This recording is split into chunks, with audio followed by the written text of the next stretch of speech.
Hello વિદ્યાર્થી મિત્રો, આપ સૌનું આપની આ યુટ્યુબ ચેનલ પર હાર્દિક સ્વાગત છે.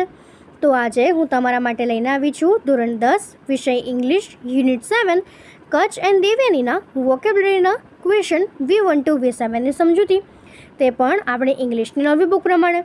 તે પહેલાં તમે જો આપણી ચેનલને લાઇક શેર અને સબસ્ક્રાઈબ ન કરી હોય તો જરૂરથી કરી દેજો. તો ચાલો આપણે V1 to V7ની સમજૂતી મેળવીએ. તો અહીં કચ્છ એન્ડ દેવયાનીનો વોકેબ્યુલરીનો ફર્સ્ટ ક્વેશ્ચન છે કે replace the underline words with the words in the read that have similar meanings. The first 2 letters of the word R given in the brackets. તો આપણે જે અંડરલાઇન કરેલો વર્ડ છે તેની જગ્યાએ કરેક્ટ વર્ડ લખવાનું છે અને તે કરેક્ટ વર્ડના 2 letters આપણને બ્રેકેટમાં આપી દીધેલા છે. તો આપણે લખી શકીએ કે it is sad that in Asian times many demons lived on the earth where many rishis also lived. The rishis had their living place in hermitage to live in. They taught all the skills of the life to their disciples. The pupils had to collect firewood for the sacrificial fire. Sometimes the monsters harassed the rishis, so they summoned the kings to protect them. એના પછીનો હવે આપણી પાસે second question છે કે interchange the underline words to make the passage મિનિંગફુલી. તો આપણને જે અંડરલાઇન કરેલા વર્ડ્સ છે એને રિપ્લેસ કરીને એક મિનિંગફુલ પેસેજ બનાવવાનું છે. તો આપણે તે બનાવીએ તો તે થશે કે Baahubali undertook the responsibility of protecting the nation against enemies. Unfortunately, there were many complaints about his dishonesty and misdeeds, so he was summoned to the court of the king, where he was charged with betraying the nation. He pleaded to prove himself innocent, but none of his excuse was accepted. At last, the king discarded him from his army. તો હવે એના પછીનો third question છે કે some verbs have different meanings when they are used with different properties. તો હવે અહીંયા આપણને કેટલાક વર્ડ્સ એટલે કેટલાક વર્બ્સ અને કેટલીક પ્રોપર્ટીઝ આપી છે. તો આપણે તેને જોઈન્ટ કરીને એક સેન્ટેન્સીસ બનાવીએ. તો તેનું ફર્સ્ટ થશે કે ગો અને ઇન્ટુ. તો તે થશે ગો ઇન્ટુ એટલે માં જવું.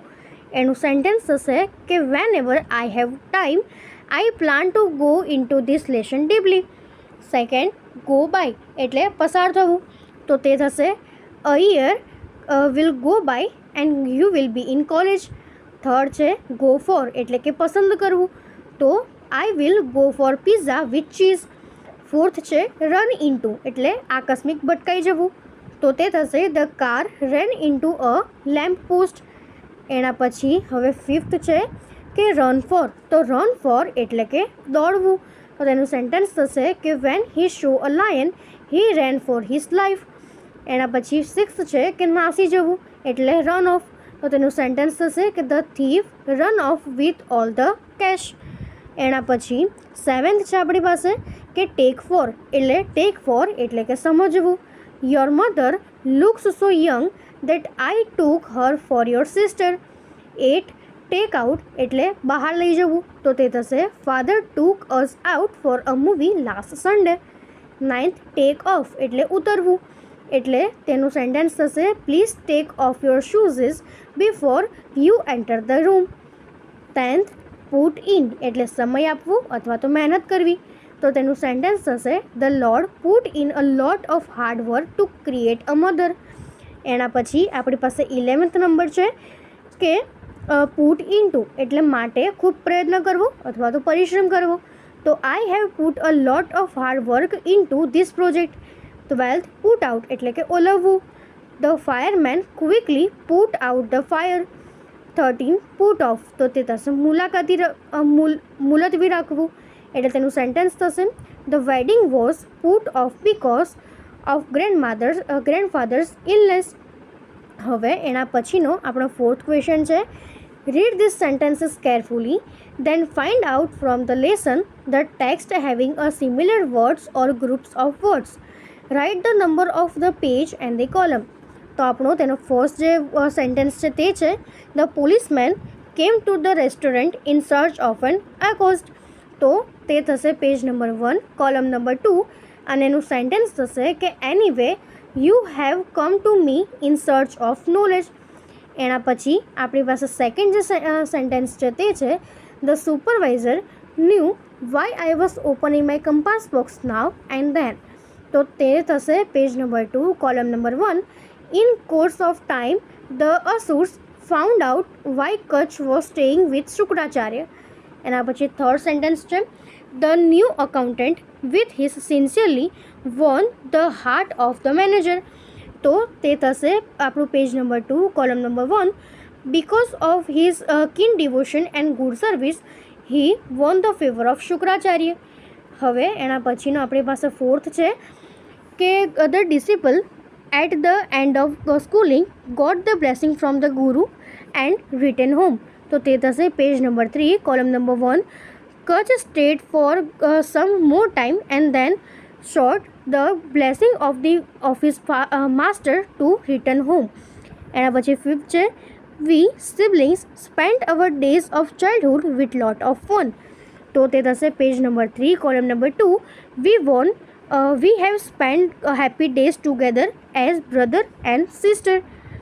હવે એના પછીનો આપણો ફિફ્થ ક્વેશ્ચન છે કે match the words in A with those in B and use the pairs in sentences. Read it aloud the class. તો આપણો ફર્સ્ટ જે છે તે થશે શોર્ટ. તો એનો જે પાર્ટ બી છે તે થશે આપણી પાસે હેલ્પ. તો એનું સેન્ટેન્સ બનાવીએ તો તે થશે I sought help of my friend to solve some theorems. Second છે અંડરટેક. તો તેનું જે વર્ડ છે તે થશે અ ટાસ્ક ઓર જોબ. તો sentence who will undertake a difficult task. Third છે ફેલ ઇન. તો ફેલ ઇન થશે લવ. તો તેનું સેન્ટેન્સ થશે Devyani fell in love with Kacha. પછી એના પછી ફોર્થ છે કે ગેધર. તો ગેધરનું થશે ફાયરવુડ.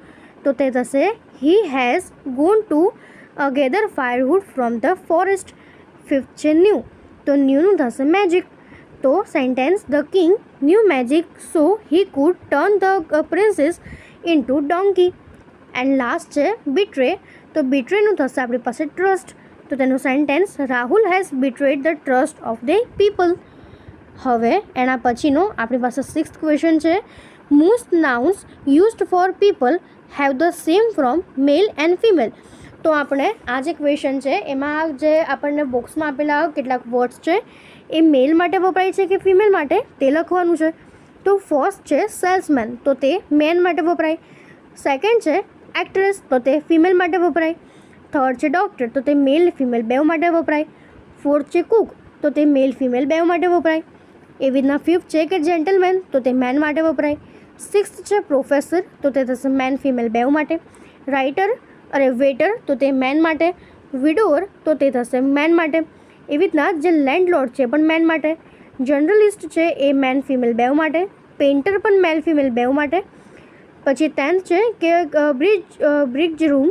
તો તે પણ મેન માટે. પછી હેડમાસ્ટર તો મેન માટે. પછી પેરેન્ટ છે તો મેલ ફિમેલ બેઉ માટે. અને સર છે તો એ મેલ માટે. હવે એના પછીનો આપણી પાસે 7th નંબરનો ક્વેશ્ચન છે કે read the details with some states of mind or feelings like upset, eager, happy, despair, etc. Let's study some more words indicating feelings. Read the words indicating feelings and their expressions in the table. તો આપણે આ ટેબલને read કરીએ. એના પછી છે કે now filling the blanks. How would you feel in this situations? Write your answer using the word in the first column of the table. You may take help of your parents or partners. તો આપણો first જે છે તે છે you have just passed an important exam with flying colors. I would be thrilled. એના પછી second છે your friend has bought a latest smartphone that you can't buy. I would be jealous. Third, your lovely dog has just died. I would be sad.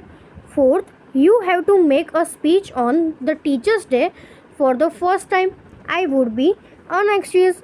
અને એના પછીનો આપણી પાસે fifth છે કે the ferocious dog are running towards you. I would be terrified. તો આપણે આ રીતે આને પૂર્ણ કરી શકીએ છીએ. તો અહીં આપણો વોકેબ્યુલરીનો 1 to 7નો ક્વેશ્ચન પૂર્ણ થાય છે. જો તમને આમાં કોઈ ડાઉટ હોય તો કોમેન્ટ સેક્શનમાં જરૂરથી જણાવજો અને આપણા વિડીયોને તમારા ફ્રેન્ડ સાથે જરૂરથી શેર કરી દેજો. Thank you.